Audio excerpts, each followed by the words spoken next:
Saludos desde Pafos, les habla el Padre Fernando Flores, misionero del IBE en la provincia Muerte y Resurrección del Señor en Medio Oriente. 7 de julio, domingo 14 del tiempo ordinario, tomamos del Evangelio según San Marcos. Jesús se dirigió a su pueblo seguido de sus discípulos. Cuando llegó el sábado, comenzó a enseñar en la sinagoga, y la multitud que lo escuchaba estaba asombrada y decía: ¿De dónde saca todo esto? ¿Qué sabiduría es esa que le ha sido dada, y esos grandes milagros que se realizan por sus manos? ¿No es acaso el carpintero, el hijo de María, hermano de Santiago, de José, de Judas y de Simón? ¿Y sus hermanos no viven aquí entre nosotros? Y Jesús era para ellos un motivo de escándalo. Por eso les dijo: un profeta es despreciado solamente en su pueblo, en su familia y en su casa. Y no pudo hacer allí ningún milagro, fuera de curar a unos pocos enfermos, imponiéndoles las manos. Y él se asombraba de su falta de fe. La liturgia de este domingo nos recuerda el carácter profético de nuestra religión. Por ejemplo, en la primera lectura escuchamos que el profeta Ezequiel, nombre que significa Dios nos dé fuerza, recibió el Espíritu del Señor antes de ser enviado a los israelitas rebeldes que se habían vuelto contra Dios. Luego, en la segunda lectura, San Pablo explica que, debido a la naturaleza extraordinaria de las revelaciones que recibió, también le fue dado un aguijón en la carne, que no sabemos qué es exactamente, pero que le fue dado para mantenerlo humilde. Y en el Evangelio, nuestro Señor nos muestra que los profetas serán rechazados en su propio pueblo y a veces entre su propia gente. Entonces, consideremos estos detalles en vista del deber de un profeta. Hoy en día, con tanta gente dándole la espalda a Dios, otros burlándose de Él como si no pasara nada, y algunos incluso hasta contradiciendo sus leyes desde dentro de la iglesia, es crucial que el pueblo de Dios entienda mejor lo que es el oficio profético. La mayoría de la gente piensa que los profetas son solo Ezequiel, Isaías, Elías, etc. Estos personajes del Antiguo Testamento que hacían prodigios y predecían el futuro. Pero alguien que ha recibido el don de la fe y que por lo tanto tiene la responsabilidad de dar testimonio de vida, ese también es profeta. No olvidemos que en el bautismo, inmediatamente después de recibir el agua, somos ungidos con el santo crisma, según dice el rito, como el mismo Cristo fue ungido, sacerdotes, profetas y reyes, para que vivamos siempre como miembros de su cuerpo. ¿Y qué decir del sacramento de la confirmación, donde recibimos la plenitud del Espíritu Santo, presentándonos ante la comunidad como soldados de Cristo? Incluso está la tradicional bofetada que algunos obispos aún le dan a los confirmandos, que le recuerda al católico que debe despertar para que vaya a defender la fe. En el Catecismo leemos: el pueblo santo de Dios participa también del carácter profético de Cristo, sobre todo por el sentido sobrenatural de la fe que es el de todo el pueblo, laicos y jerarquía, cuando se adhiere indefectiblemente a la fe transmitida a los santos de una vez para siempre, y profundiza en su comprensión y se hace testigo de Cristo en medio de este mundo. Párrafo 785. Por eso resulta tan triste ver cómo niños bautizados son criados como verdaderos paganos, como algunos jóvenes tratan el sacramento de la confirmación como una graduación de sus deberes cristianos, e incluso católicos ya grandes, que por no tener una espiritualidad seria, deciden alejarse de la fe, echándole la culpa siempre a alguien más. Pero no olvidemos que en el Catecismo también dice: los frutos de los sacramentos dependen de la disposición de quien los recibe. Párrafo 1128. Nos guste o no, al profesar la fe católica, adquirimos el deber ante Dios y la comunidad de vivir, transmitir y defender las enseñanzas de Cristo y sus apóstoles, depositadas y salvaguardadas en la Santa Iglesia Católica. Para eso hemos recibido el mismo Espíritu Santo que recibieron los apóstoles y los profetas, y al igual que ellos, o peor, vivimos en medio de un pueblo rebelde. Fulton Sheen, en uno de sus famosos discursos, hablando del fin de la cristiandad, dijo: «Hoy, la corriente está en nuestra contra, y el estado de ánimo es ir con la corriente, con el mundo. Pero es que hasta los cadáveres flotan en la corriente. Solo los cuerpos vivos resisten a la corriente». Y escuchen esto: es el buen Dios que nos está probando. Dios está probando a los cristianos de Occidente con la mundanidad. ¿Y cuántos están cayendo? Esto lo dijo el venerable arzobispo de Nueva York hace más de 50 años. Imagínense nomás lo que diría hoy.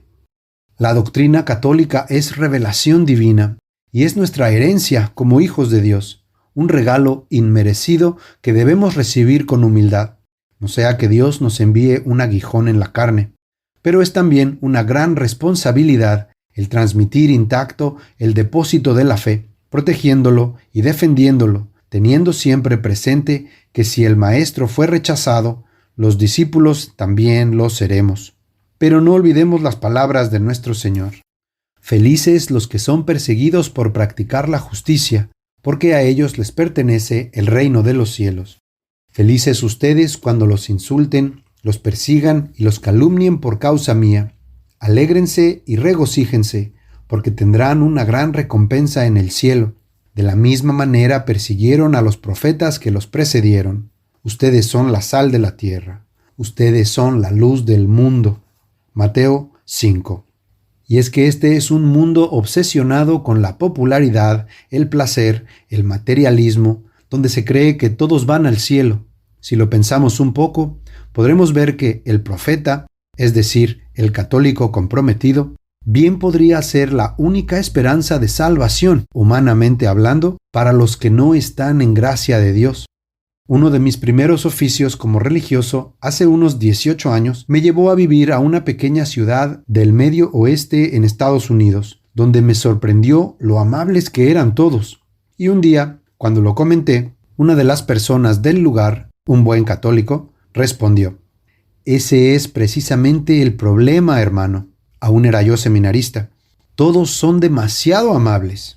No tardé mucho tiempo en darme cuenta a qué se refería esta persona. Con frecuencia comprometemos nuestros principios cristianos en nombre de la amabilidad. La verdad pasa a segundo plano. Lo importante es llevarnos todos bien. Nos olvidamos de que si la sal pierde su sabor, la acaban pisoteando. Es verdad, los discípulos de Cristo debemos practicar la mansedumbre, pero no olvidemos que un perro guardián que no sabe ladrar no sirve para nada. Más bien hay que ver si no estamos cayendo en indiferencia o si no estamos perdiendo la fe. Como profetas, tampoco podemos olvidar las obras espirituales de misericordia, entre las que encontramos el instruir al ignorante, el amonestar al pecador. Está claro que no buscamos ofender a los otros, y es normal tener miedo a la persecución, pero lo que no debemos permitir es que nos hagan tener un concepto negativo de nuestro oficio profético, como si dar testimonio de fe fuera algo malo o tedioso. Basta recordar cuántas gracias y consolaciones recibe el alma que defiende la fe.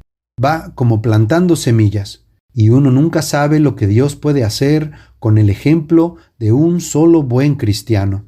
Pero ojo, antes de instruir o corregir a alguien, conviene considerar 4 puntos. 1. Hay que hacerlo por caridad, es decir, con genuina preocupación por el bien del prójimo, por su salvación. 2. Hay que saber hacerlo con humildad, nunca por enojo, y mucho menos soberbia. Si nos vamos a indignar, que sea porque han ofendido a Dios, no a nosotros. 3. Hay que rezar más por la conversión de quienes viven alejados de Dios. Nunca ver la oración como el último recurso, sino más bien como un elemento indispensable. Y 4. Sobre todo hay que asegurarnos de que primerísimamente estamos predicando con el ejemplo. Recientemente, el cardenal Robert Sarah dio un poderoso discurso sobre el ateísmo práctico, donde el cardenal advirtió a los católicos sobre los peligros de no necesariamente negar a Dios, pero sí de hacerlo a un lado y de reducir la fe a una mera opinión humana. Es perverso e idólatra, dijo Sarah, que la sociología se convierta en el principio que rige nuestros juicios morales. Escuchen esto, cito al cardenal.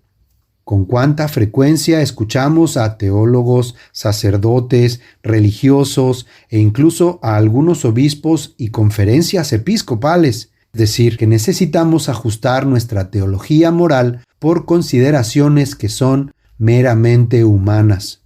Luego, hablando de ciertos prelados occidentales, incluso mencionando a algunos por su nombre, el cardenal dijo algo que se puede aplicar a cualquier confirmado que teme ser un profeta en medio de un pueblo rebelde.